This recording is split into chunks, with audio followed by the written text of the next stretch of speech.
Të nderuar teleshikues, përshëndetje. Unë jam Roland Çafoku dhe ky është emisioni Dekalog. Sot do të flasim për një vrasje tjetër. Është një nga 100 vrasjet më të bujshme në historinë e shtetit shqiptar. Si për herë në fillim të këtyre putatave unë tregoj që ky është libri, pra 100 vrasjet më të bujshme në historinë e shtetit shqiptar, i publikuar në vitin 2017 dhe ka ngjallur goxha interes, por edhe debate dhe polemika për momente të ndryshme, për vrasje të ndryshme. Sot pra do flasim për një nga vrasjet edhe kjo shumë të rënda, shumë të bujshëm, por edhe të një personazhi shumë të rëndësishëm. Quhet Det Luli. Det Luli. Një hero i jashtëzakonshëm, një kontributor i jashtëzakonshëm për Shqipërinë, për shtetin shqiptar. Edhe kur e vran, ishte 75 vjeç. 75 vjeç në të kohë, në vitin 1915, e sigurisht sot 125 në fakt. Ndoshta 125, jo, 100, 75 vjeç. Ai, Det Luli, tregoi trimërinë e fundit të tij në jetën e tij. Ishte një kurth, e kishin lidhur këmbë duar, e kishin zhveshur lakuriq, pra edhe një lloj zhburrimi, i vjedhur nga gjithçka që kishte në xhepa, ja kishin marrë. Me 24 shtator të vitit 1915, plaku i maleve, kështu cilësoj, Det Luli, u vra mes bajonetash të ngulura në trup dhe nga plumbat e një batareje pushkësh. Nga rreth 30 ushtar serb, 30 ushtar serb, në sheshës të Roshit në Mirdit. Shqiptari, pra Det Luli, që kishte luftuar një jetë të tërë kundër serbëve, vetëm në këtë mënyrë mund të vritej. Ishte i lidhur dhe me 30 vet e masakruan, gati të zhveshur lakuriq. Prandaj ne sot e kujtojmë, gjithmonë e kemi perceptimin, Det Luli, një hero i jashtëzakonshëm. Të tjerë viktima në këtë ngjarje ishin Mark Lesh Doda, Ndue Kol Pietri, Zef Ndue Gjoka, Preng Qup Deda, Preng Gjok Skana, Bib Malula dhe Lesh Deda. Çfarë pozite kishte Det Luli? Thjesht një luftëtar patriot, asgjë më shumë, po me indikim të jashtëzakonshëm. Ai ishte nga pjesëmarrësit e lidhjes Prizrenit. Dhe lidhja Prizrenit është projekti më madhor kombëtar, më i jashtëzakonshëm i Shqipërisë, i kombit shqiptar. Nuk realizua, por është përpjekja e parë, e madhe, madhore, e jashtëzakonshme e gjithë shqiptarëve në gjitha trojet e tyre. Dhe aty kishte marrë pjesë edhe Det Luli. Ku kishte lindur Det Luli? Në Trabojin, në Hot. Atje ku quhet sot Malizip, ato janë troje shqiptare. Data e vrasjes në 24 shtator 1915. Vendi pra tham ishte në moshën 75 vjeç, vendi vrasjes në Sheshës, në Rosh, në Shqipëri. Autori i vrasjes s'ka një autor, po ishin 30 ushtar serb. Dhe arsyeja, po sigurisht, vetëm pse ai ishte një nacionalist, vetëm pse ai ishte një patriot, vetëm pse quhej Det Luli.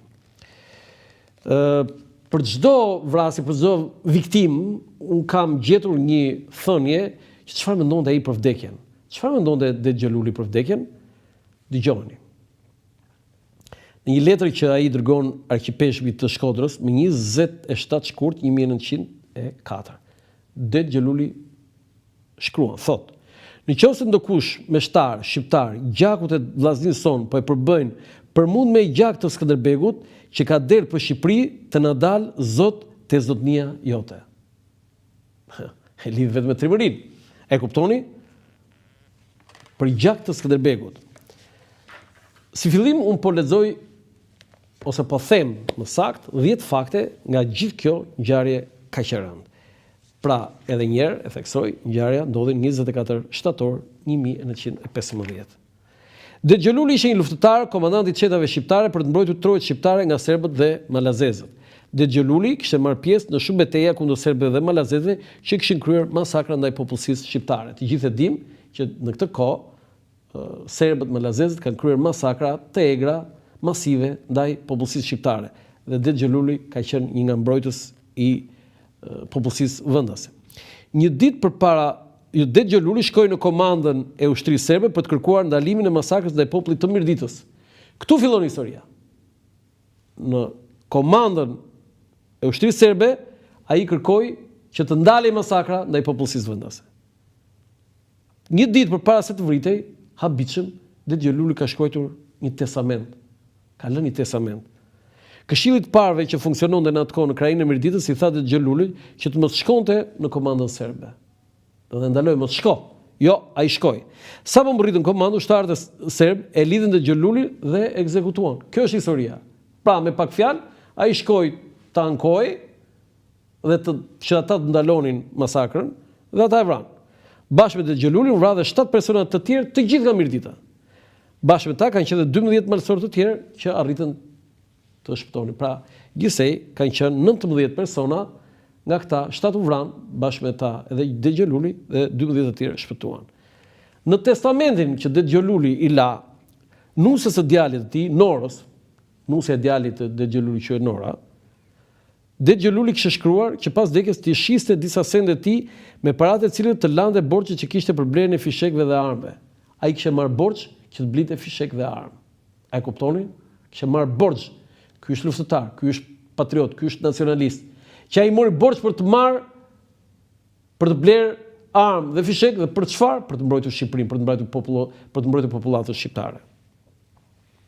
Një grua nuse e Kullës, ku do të kryej krimi, tregoi Norës se aty nuk kishte mbledhje, por do të kryej ekzekutimi i Det Xhelulit. I tregoi përpara se të ndodhte ngjarja. E kishte mësuar ajo. Tani kemi disa deklarata për vrasjen e Det Xhelulit. E para, më e rëndësishme, e Ismail Qemalit, kryeministi i parë i Shqipërisë, themeluesi i shtetit shqiptar, ja ky është portreti i Det Xhelulit, një plak 75 vjeç. Ka thënë Ismail Qemali, Det Xheluli është pushkë e ngrehur e Shqipërisë. Një përcaktim më të bukur. A ka për një njeri, a ka dekorat më të rëndësishme se sa kjo? Pushkë e ngrehur e Shqipërisë. Shikoni këtë portret të një malsori tipik, me ato 2 dekorata atje që ku vlen për atë. Domethënë ulur në një karrike, veshur, po duket pamja e tij, domethënë e jashtëzakonshme, një portret i jashtëzakonshëm dhe midis 2 gisha mban një cigare të dredhur. Kuptohet që është e dredhur. Fanoli, kryeminist, poet, shkrimtar.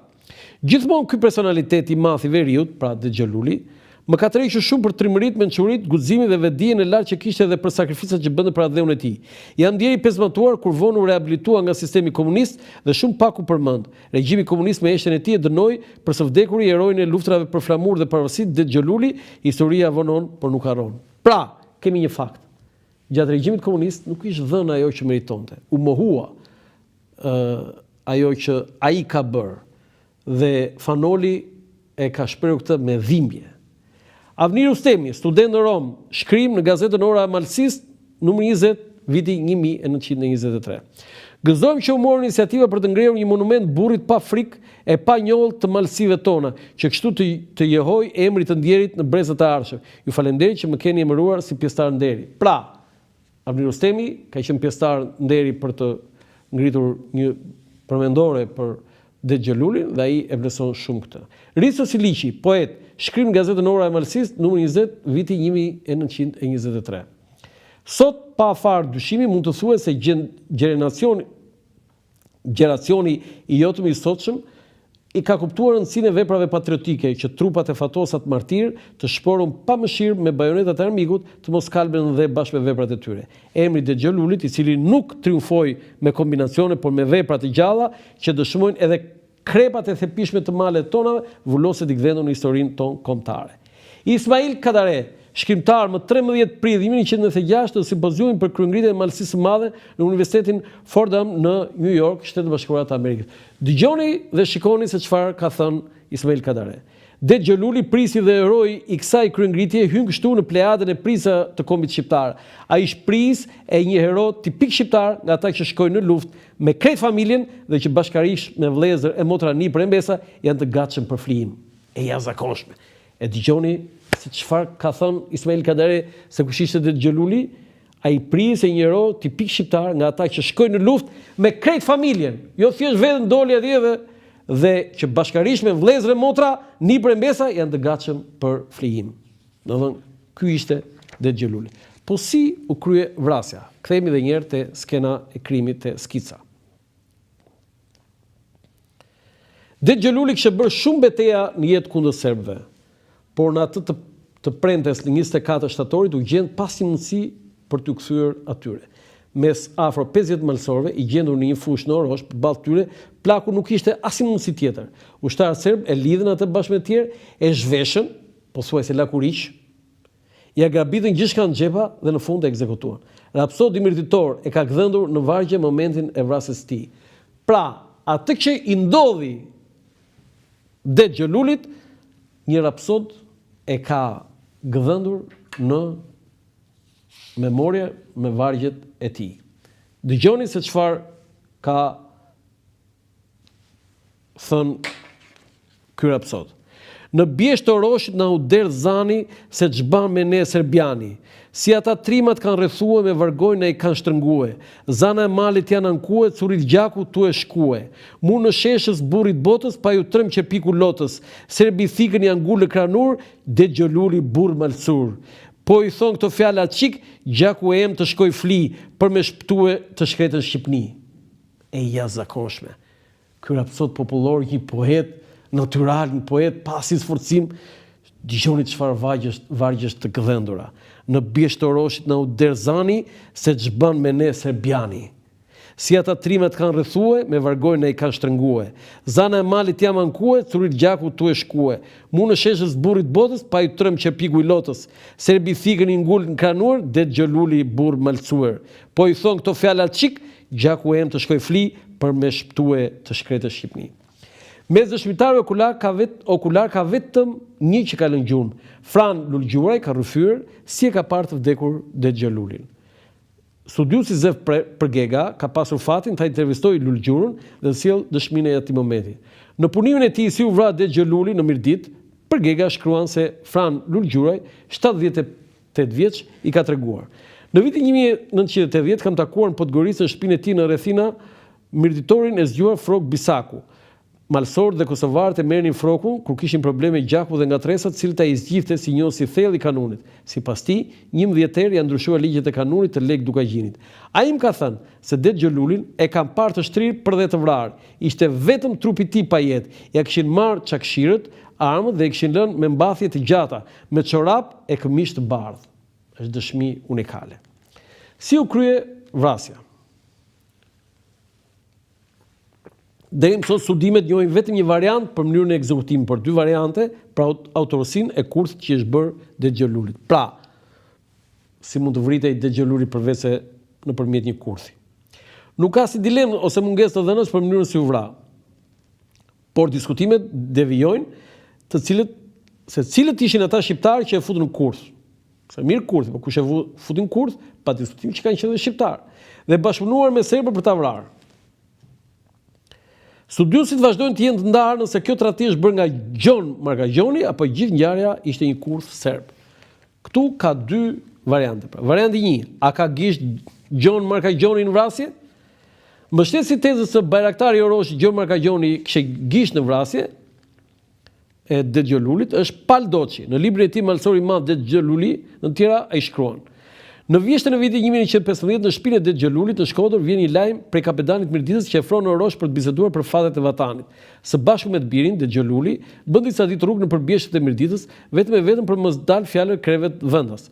Po këtu në këtë bjeshk kishte zënë pusi vetë tradhtia. Nësa shkonte drejt kishës së Oroshit, aty dalin para një 30 serb të armatosur. Plaku i gjendet ngushtë dhe i befasuar, por e kupton me njëherë tradhtin. Ai kërkon të takojë bajraktarin e Oroshit, por ky i fundit, ani pse e ka thirrur, dikush fshehur pyjeve të mëdha të Oroshit. Serbët pasi i lidhin e kontrollojnë dedën në përxhepa. Ai e kupton këtë kontroll dhe nuk mungon të thotë: "Haj, po ju keni kujdes se un kam luftuar tani jetën për pasuri, po kjo është marrë, burri i shalës lufton veç për vatan e shkja të ndym." Domethënë, ata e kontrolluan përxhepa dhe ky me të qeshur i thotë: "Po pse un kam luftuar tërë jetën për pasuri, burri i shalës lufton veç për vatan e shkja të ndym." Shka të ndym, ju thot atyre. Krismat e armëve presin në mes fjalën e trimit. Ishte 24 shtator i vitit 1915. Por për këtë variant ka një pyetje më se normale. A mund të fshihej bajraktari i Oroshit? Ky detaj është pak i besueshëm. Rregullat dhe zakonet e sakoj nuk pranonin që bajraktari të fshihej, prandaj ky variant nuk është i mbështetur bindshëm. Unë e pasqyroj këtu për të qenë korrekt dhe për të mos e shpërfillur. Varianti 2, kurthi serb. Serbët kanë qenë mjeshtra të ngatresave dhe intrigave, sidomos kur vinte puna për të eliminuar shqiptarët, duke që ka qenë një plan i mirë organizuar për të shtyrë shqiptarët të ngatroheshin me njëri tjetrin. Gazetari, studiuesi dhe kryeredaktori i gazetës Dielli në New York, Dalip Greca, jep një version mos të besueshëm. Ai, edhe pse parandjeu Graskën, pra Dexha Luli, edhe pse paralajmëruan miqt që të mos udhtonte në kohë të turpta, për bezë burra shkojnë në takim. Vetëm kur në vend të prisej i doli përpara kapitenit serb, ai gjakftohet, u tha mirëditorëve që e shoqëronin. Pas kemi mbaruar, nuk e dha veten. As kur e pren me bajonet bashkë me 15 mirëditor, nuk e lëshoi veten. Trupin e tij e gjetën pas 2 javësh dhe varrosën në kishën e Oroshit. Asku nuk përmendën ndonjë baraktar në ditën që u vra Dexha Luli, deri në vdekjen tragjike në Orosh të miditës nga dora gjykatare pushtuesit serb. Do të thotë ky është varianti i dytë. Ja këtu Dexha Luli në një kamion bashkë me fshatar të tjerë. Ka një element, ka një detaj të diskutueshëm nëse a ka Esat Pashtoptani gisht në vrasje. Do thot dikush, ore ky Esat Pashtoptani del në gjitha vrasjet a ka gisht. Këtë pyetje duhet të kërkojnë përgjigje gjithë atyre që e mbështesin Esat Pashtoptani dhe kërkojnë ta synojnë ta rehabilitojnë ata. Me vërtet është një absurditet se si mund të synohet të rehabilitosh Esat Pashtoptani. Esat Pashtoptani dhe Dexha Luli nuk janë takuar kurrë në jetë, por të dy e kanë njohur mirë njëri tjetrin.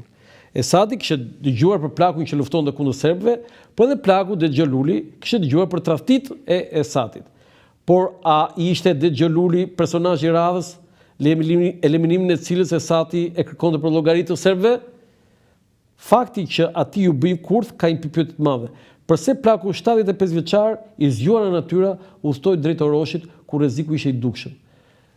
Koles Trabojini, një studius shumë serioz dhe një miku imi, nuk ka dilema për tradhtinë e Esat Pashtoptanit. E thot troç, dhe unë e njoh Koleci është edhe trim kur është i bindur për diçka. Forcat serbe, shkruan ai, kishin pushtuar Oroshin me to, ishin forcat e Esat Pashtoptanit. Kryetradhtari të Shqipërisë, 3 emra që duhen përmendur për masakrën e Sheshës të Oroshit janë kapiten Gjura i Serbisë, She Hamdiu dhe Ali Femiu, esadist, bashkëpunëtor të pushtuesve. Këta dy të fundit, ndërsa morën me vete Kol Tomën dhe Preng Mark Prengën e të tjerë, Dexha Lulin u ala në dorë serbëve, të cilët e morën të lidhur për në vendkomandën e tyre në shenjë, por rrugës e ekzekutuan. Unë nuk e kam vendosur kot këtë pasazh këtu. Unë i besoj asaj që shkruan dhe paraqet studiusi, poeti, shkrimtari dhe kinasi Koles Trabojini. Varrimet.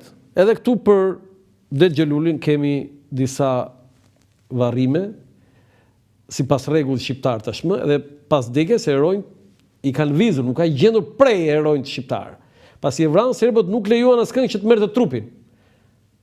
Ata vendosën trupin në shpellën e akullit, duhet ta theksojmë këtë, në mirëditë, duke lënë aty të shoqëruar dhe me roje. Por popullsia e zonës nuk u duroi gjatë këtë përdhosje. Ishte vërtet një përdhosje ndaj herojtë të tyre. Pas 2 javësh trupi i tij u nxor nga shpella dhe u varros në borrin e kishës së Oroshit. Pra, Dexha Luli është varrosur në oborrin e kishës së Oroshit, me një ceremoni fetare nderimi që i takonte atij. Varrimi i dytë është bërë në vitin 1923 në Shkodër, në një ceremoni madhështore, duke dhënë vlerën reale këtij heroi të papërsëritshëm. Publicitet, kthehemi sërish për të folur përsëri për vrasjen e Dexha Lulit.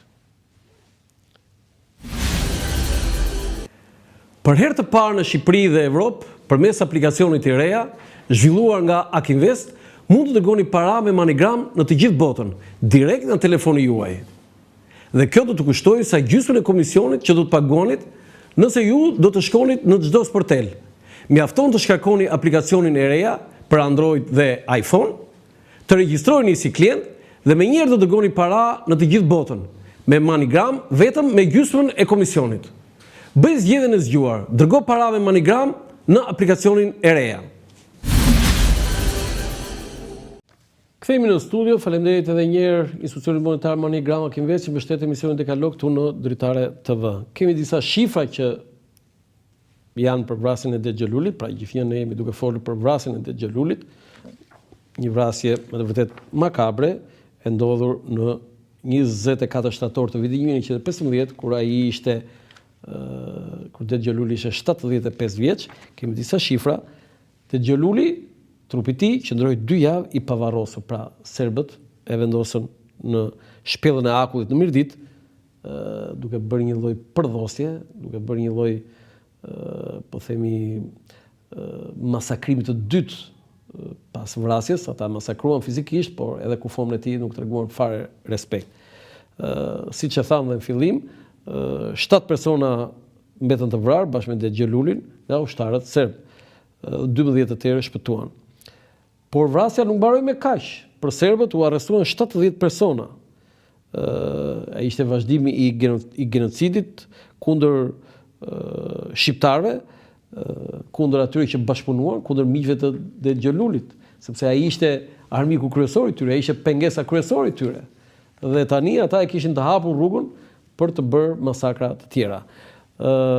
Përpara se të kjo është një foto që shikoni sa gjë e bukur. Kopertinën e një reviste të jashtëzakonshme që botoi në Itali, këtu do të jemi janar shkurt mars 1990. Kjo është një revistë është botuar në Firenze, në mos gaboj, Koha e jon, e përkohshme politike kulturore. Ja kushton Det Xhelulit.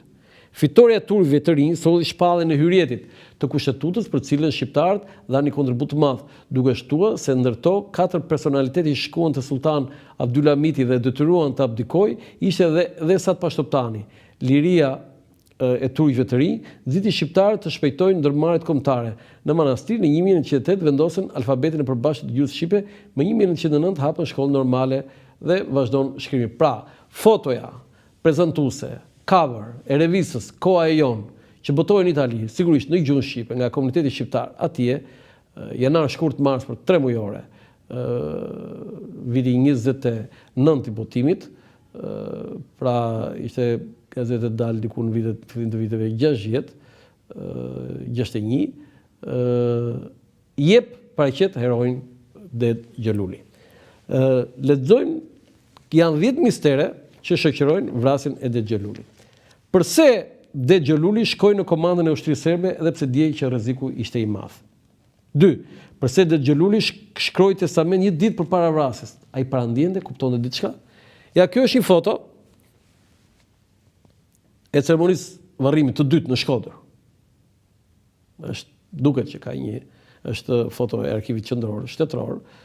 Është një ceremoni duket masive dhe që i bën të gjitha nderimet. Po vazhdojmë me misteret. Pra, misteri i tretë, misteri i dytë, përse Det Xheluli shkroi testament një ditë përpara vrasjes? Kuptonte diçka? Ndjente diçka? 3.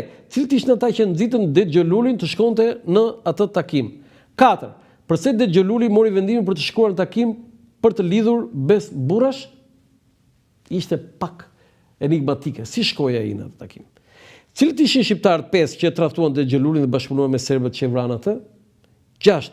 Përse Det Xheluli nuk e dëgjoi nusën e djalit që lutë mos shkonte në komandën e ushtrisë serbe? 7. Cilët ishin 12 personat që shpëtuan masakrën së ngjarje dhe pse shpëtuan ata kur 7 tjerë u vranë? Si shpëtuan ata? Ata hapën zjarri, lidhen. Pse këta 7 u vranë dhe 12 shpëtuan? Do ka diçka që nuk shkon. 8. Kush është zhdukur testamentin e Det Xhelulit dhe cilët janë arsyet e kësaj zhdukje? Testamenti është zhdukur. Ky është një mister. 9. Përse regjimi komunist e shpalli ero dhe ngriti figurën e tij shumë vonë, ndërkohë që figura të tjera me pak kontribute ishin vlerësuar maksimalisht. Edhe kjo është një enigmë. Shumë enigmë e madhe. 10. A lidhe kjo me faktin që pas luftës së dytë botërore ndikimi jugosllav te qeveria e Tiranës ishte shumë i madh dhe për jugoslavët Det Xheluli ishte një armik? Sigurisht. Ne deri vitin 49, 44, 49 këtu serbët, jugoslavët ishin këmbkryq dhe si mund të bënin ata, si mund të mbështesin ata të bëjnë një ero Det Xheluli, armiku i serbëve, që kishin vrarë serbët. Nuk mund ndodhte kjo. Falenderoj përsëri Gjergj Dikon për këtë skicë, ja momenti i vrasjes së Det Xhelulit.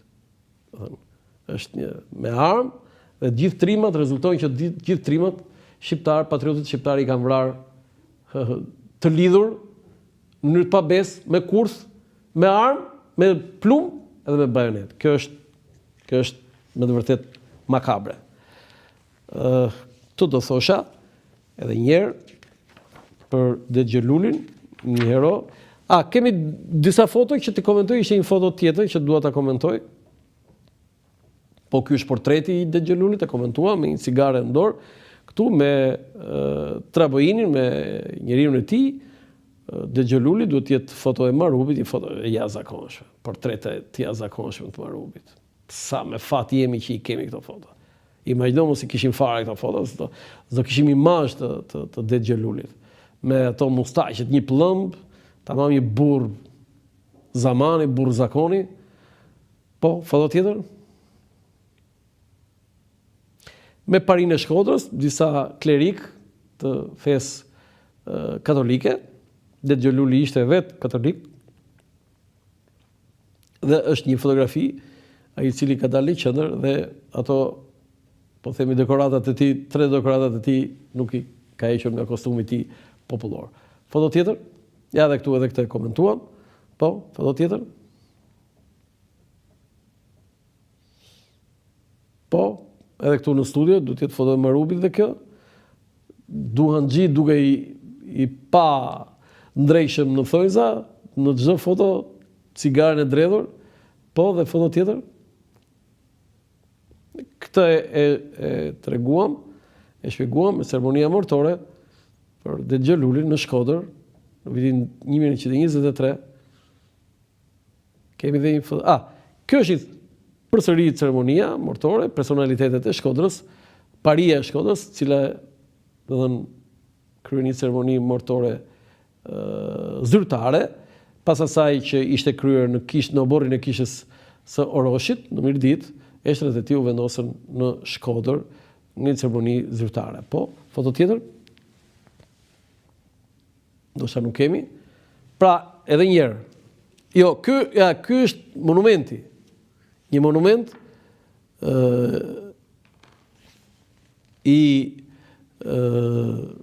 në nder të Dexhelulit dhe kola i dedës. Traboini, kol Traboini do të jetë. Kola i dedës, jo kola i dedës. Që janë vrarë të dy, është një lloj, po themi, monumenti, një lloj varri të veçantë për dhe ajo që bën më shumë përshtypje është shqiponja e gdhendur në këtë varr monumental, po themi, një lloj monumenti për Dexhelulin, është me të vërtet një merit. Edhe njerë, 75 vjeçari Dexheluli i vrarë në 24 shtator 1915 në sheshës të Oroshit në Mirdit në Shqipëri nga një detashment me ushtar serb.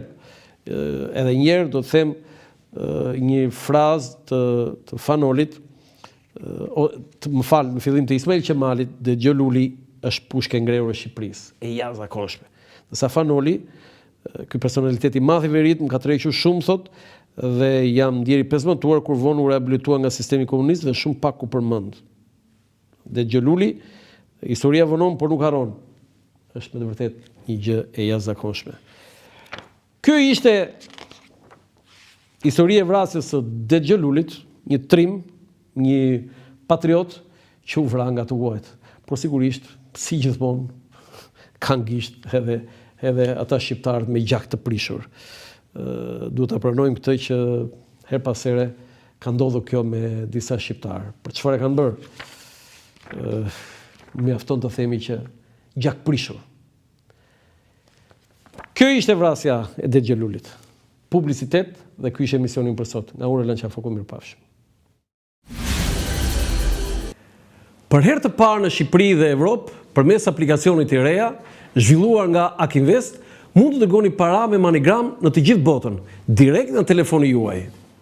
Dhe kjo do të kushtojë sa gjysmën e komisionit që do të paguanit nëse ju do të shkonit në çdo sportel.